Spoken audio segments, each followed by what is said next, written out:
I think I've always been drawn to the why behind people's behavior. So why do they think the way they think? Why do they act the way they do?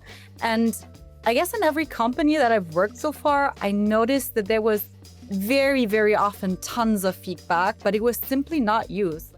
Not every customer wants to be delighted. I think sometimes, especially in Limehome, they just want things to work. So sometimes consistency beats surprise. Not just sometimes, I think most of the time.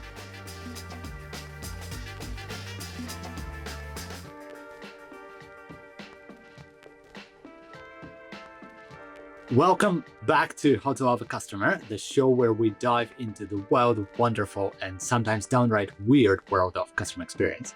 I'm Mihail, one of the founders here at Chattermill, and in each episode, I talk to the people behind the brands who know that customer interactions, even the messy ones, are the moments of truth. Our guest today is someone we at Chattermill have known and loved for a while, and she brings unmatched energy and precision to everything she does. She lives in customer insights, and she's relentlessly digging through feedback to uncover what really moves the needle, often in the most unexpected places. So Julia Zuber is joining me today. She's the customer insights lead at Limehome, and I can't wait for you to hear her stories. Julia, welcome to How to Love a Customer. Hi, Mikhail. Thanks so much for having me. That's quite an introduction. I'm absolutely thrilled to be here. Thanks so much. Awesome, fantastic, Julia. It's so great to have you. Before we dig into the customer anecdotes that you bring to us today, can you tell the audience a little bit about yourself? How did you first get into customer experience, and maybe just if you can share a bit of your journey? For sure. So I'd say my journey into CX started from a mix of, let's say, curiosity and frustration, to be completely honest with you. I think I've always been drawn to the why behind people's behavior. So why do they think the way they think? Why do they act the way they do? And I guess in every company that I've worked so far, I noticed that there was very, very often tons of feedback, but it was simply not used. Like either it was not used at all, or it was just not used effectively. And I especially remember working in an employer branding agency where I tried to implement structures and tools to effectively gather and use customer feedback. But, since often the feedback didn't really match what the agency's designers imagined the data was, or it just didn't match what their picture of how it should be was. So the data itself was quickly forgotten or replaced by fancy, but in the end, kind of empty images. And that disconnect, that really stuck with me. So especially because I really believe in the power of feedback to shape great products and services. And when I joined Limehome, there was a huge opportunity, and I finally got into a company that trusted me enough to build a feedback department, a customer insights and experience department. And there was a mountain of guest feedback, but again, simply no structured way to make use of it. And for me, that was, I guess, like just the best work playground I could imagine for starting such a project. And for those of our listeners who haven't had the pleasure to stay at one of your fantastic properties, which, by the way, I was at a Limehome just last week in Berlin, and I absolutely loved my experience there. But for those of people who don't know about Limehome, can you share a little bit about what does the company actually do, and maybe a little bit about how that affects customer experience, customer insight? Yeah, for sure. So what Limehome basically does is we're a tech-driven hospitality company, and we combine hotel quality standards with the comfort of, let's say, fully furnished apartments. So we're contactless by design. That means that guests can book, check in, manage their entire stay digitally via our app or also via the web browser, whatever they prefer. And I think it's a model that caters really well to both like short and long-term travelers who are looking for style, who are looking for comfort, who are, looking for convenience. And Yeah, I've been with Limehome for more than 4 years now. And by building our customer insights department, I really had the chance to also see the company develop aligned with the needs of our guests.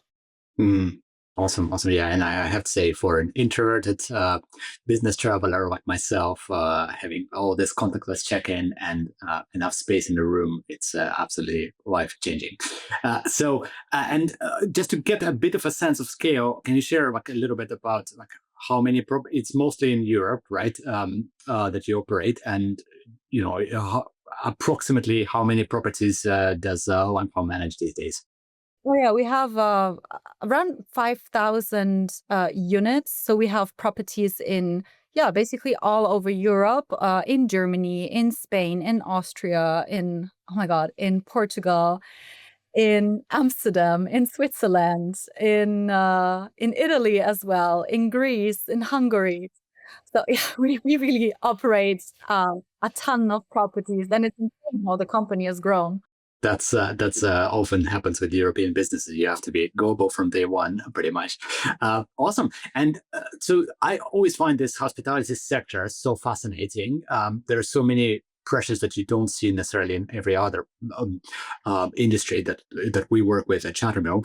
In particular, I think like what in my opinion at least, shapes a lot of what you do is that a lot of the business comes from some of these big platforms like Booking.com and Airbnb, where you compete with traditional hotels, you compete with the more traditional kind of Airbnb hosts who rent out their apartments and everything else in between. So how does that shape the importance of customer experience for a company like OneHome? Mm, I guess competition is what drives us forward, you know? So just by knowing that there's not just us on the market, you know, there's a ton of other companies that also exactly offer the same product as we do, that also offer a digital journey, a digital booking, a digital check-in. So there is something that we need to find that we do better than the others. And it's exactly that. It's exactly by listening to our guests. It's exactly by finding out what really drives them, what really moves them, what demotivates them in the end, and just to know in which direction we need to develop in the near future, but also in the long-term future, to also um, estimate and approximate what the desires might be in not just 1 year, a couple of months, but also in 5, 6, 10 years. That's in the end what makes us better than the competition. That's in the end what makes every company better than the competition. Is Hmm. And I guess specifically, kind of because you see like all these ratings out in the open, and I'm guessing a lot of customers use them to choose a hotel. Obviously, they look at the price as well, but assuming you can't do all that much about the price, it's probably the rating that is one of the biggest levers you have for driving the business forward. Is it fair to say, or is it an oversimplification? that the ratings are basically sees as thumbs ups or thumbs down for the hospitality industry. I don't know anybody that hasn't read reviews or feedback from other guests before they book something. Fantastic. Yeah. Well, that, in my opinion, is why customer insights is just so much even more important, I guess, in this space, or at least the return on thinking about this is much clearer than in other spaces. Than yeah, in this specific space, because the ratings are so important and so visible to people. Fantastic, awesome. And Julia, in terms of like, I guess fair to say probably that Winehome mostly caters to business travel. Is there something you've noticed that just for fun that like business travelers value more than others that in terms of customer experience? Yeah, so what's interesting for me, especially, is that business travelers really value feeling like home. Maybe because most of the business travelers that we have are frequent travelers. Like it's not that they just travel once a month or every once in a while during the year, but they really travel a lot during the year. And what they really value is having a kitchen, having their own space, having the possibility to really work from their apartment as well. So it's not like leisure travelers, for example, that really just want to use the apartment for sleeping or for resting in the afternoon a little bit, and then just discovering the city. No, they really want to live there. They want to have this feeling of being at least somewhat at home. Hmm. Interesting. That's not what I would have expected. That's fantastic. Awesome. Well, Julia, thanks so much for this overview. Let's turn to customer stories that you bring us today. So yeah, maybe let's start with your favorite one. What happened and what made it one that you will never forget? Yeah, sure. So there's actually really one that still makes me smile because it was such a simple problem, but with such a powerful insight behind it. So we had this spike in negative feedback that was tied to, it wasn't tied to anything technical or anything digital for once. It was actually just about our guests' sleep, or just, well, they said that sleeping in Limehome was not comfortable, but we had really, really good beds already back in the time. And also the beds themselves, they received really, really good feedback. But when diving deeper into the data, it became quite clear that the problem wasn't the beds, the problem was the pillows. So guests repeatedly mentioned that they couldn't sleep well because the pillows were either too big or too hard. And this sounds really minor, I think, but for a hospitality business, sleep quality is sacred. So I think really at first it didn't really hit the radar, also because those comments were scattered across reviews, across surveys. But when digging deeper, it was pretty clear that this was a pattern, it was not just isolated grumbling. And since the feedback also was consistent across several properties, and because we also enrich feedback with metadata such as, I don't know, room numbers, location data, we could really see where the most issues were, and that they were everywhere where we had those pillows. Interesting. And so I love this because it's something that, yeah, completely makes sense once you mention it, but you wouldn't necessarily kind of think of it in advance before reading the feedback. Um, uh, so what did your team do in response to this? How did you tackle the problem? And, did it lead to any actual improvement? So we did a couple of things. So first we created a pilot with, let's call it, upgraded pillows in selected units, and we monitored the feedback. So we tracked if the sentiment improved in those rooms, how the reviews were developing, what our guests were actually saying when they were talking about the beds, about the sleep. And yeah, I guess you could say that the results were pretty immediate. So we had happier guests, sleep quality comments shifted from negative to positive, and that was really great to see that such a small thing, changing such a small thing, could have such a big impact. So we worked with our operations and our procurement teams to just standardize the new pillow type across all properties since it was such a success. And overall, you could really say that it was just a small investment, but it paid off big in guest satisfaction, in fewer support requests, and in even better review scores. So yeah, this story really Fantastic. helped me because yeah, it just shows how something as basic as a pillow can, yeah, erode guest experience if you're not listening closely enough. So you must be world's best expert on what is the actually best pillow in the world. Well, since we tested quite a few, I guess we now know what guests really like and what they don't. Is that a secret information or something you can share with us? Oh, I actually would have to check Oh, back okay. from, and I don't know how Awesome. many pillows they chose. Awesome. Yeah, I'm always myself looking to kind of optimize my sleep and everything. And I figured that you guys have gone through testing every part of that experience. So it's super interesting. So let's break that down a little bit. So just I guess kind of in terms of what made it so impactful, it sounds like it was a very small change that ultimately I'm guessing wasn't that expensive.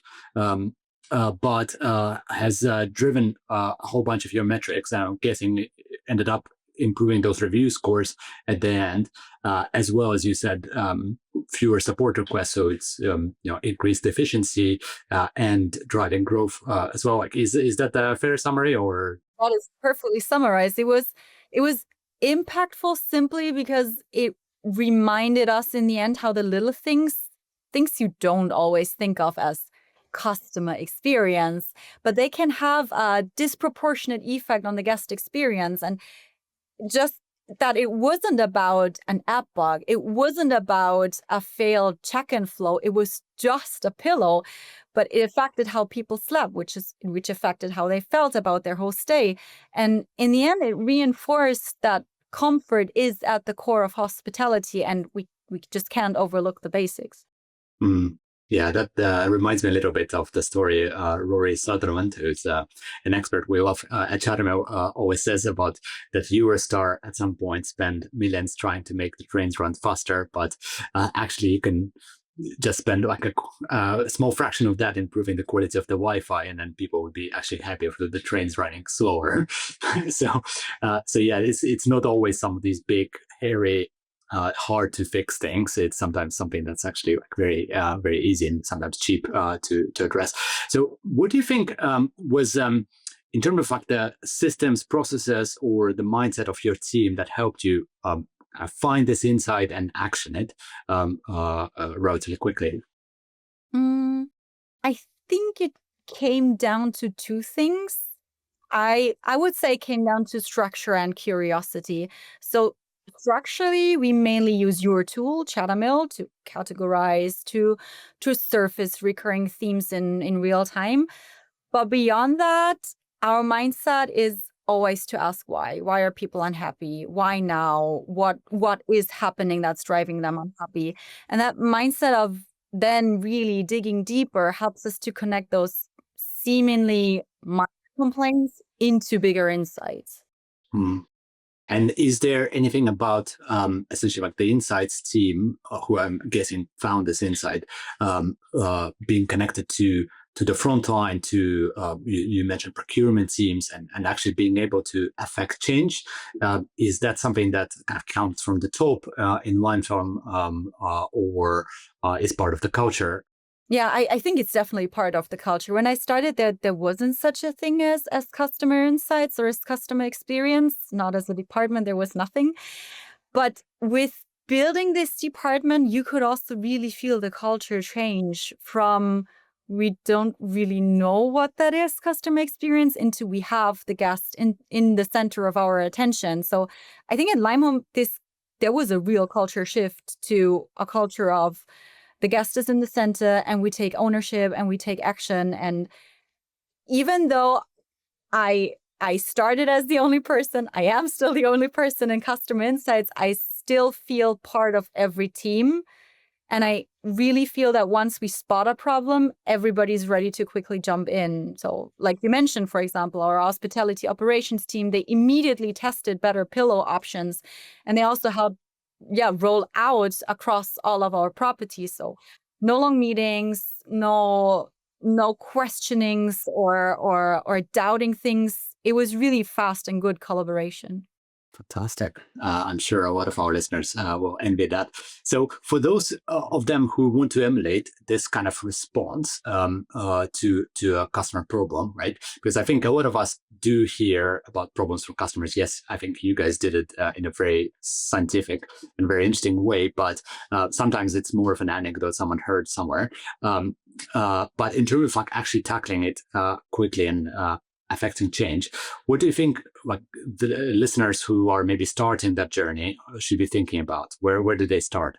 Mm, I'd say think about how to catch, let's call them the small signals before they become big problems. Not for us, for example, not every guest will tell you your pillows are bad.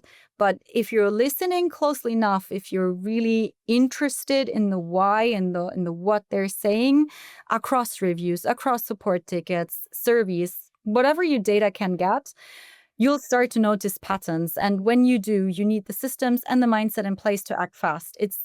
I think it's really about connecting the dots early and then taking ownership across teams. And I'm just switching a little bit from this story. What I'm also really interested in your business is there is all these properties who have obviously their individual managers. Just based on my experience, in every property at some point in time, something different maybe that breaks, or maybe just gets out of order.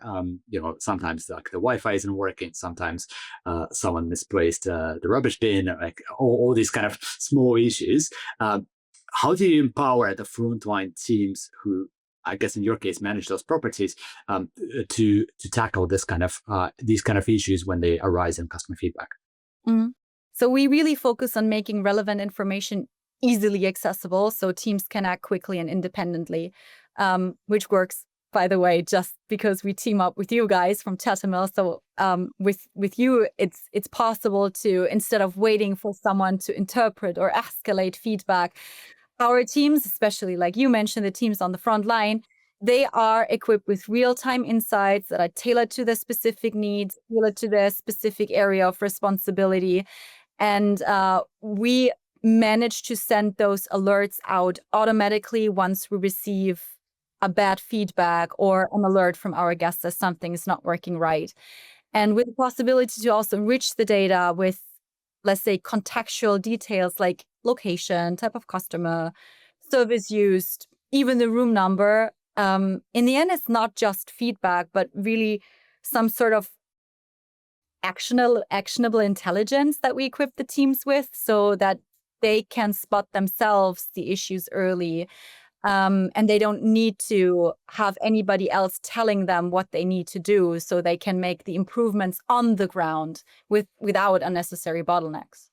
That's fantastic. That's exactly what I was hoping to hear. And Julia, in terms of like at Limehome, did you ever need to prove to the management, the leadership, I know maybe the investors, that this type of approach actually works and deserves the investment it gets, or was it something that people understand on a sort of like intuitive cultural level? And I'm interested, obviously, like if you do need to prove it, which what we've noticed occasionally is it's not that you need to prove it once, but you need to prove it over and over again over the years because priorities change. If you did need to prove it, like how do you kind of build that case?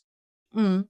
So yeah, especially in the very beginning, we needed to prove the worth of customer insights, especially about implementing a feedback tool or an analytics tool like Chatamil a lot, since it's not for free, that's for sure. But the outcome that you get from using such a tool saves you basically at least 5, 6, 7 customer insights manager that are just busy evaluating feedback, reading feedback, categorizing feedback. It's not possible doing that alone. And just by scaling that up and showing them how much value you get from such a tool, that was pretty fast, pretty clear that it's worth investing in customer experience. It's worth investing in customer insights to evaluate in which direction we need to grow, we need to develop to be relevant for customers, for guests in the future, short term and long term. And how do you, for those of us, our listeners again, who are starting the journey, how do you prove that? And I'm not talking about just the cost of the tool, because ultimately it's also your time that you invest in this, and it's the rest of the team's time tackling the insights, right? And you mentioned like there's a whole lot of different teams who consume the insights one way or another. So, which obviously takes a little bit of time from their day, at least. How do you build that case essentially?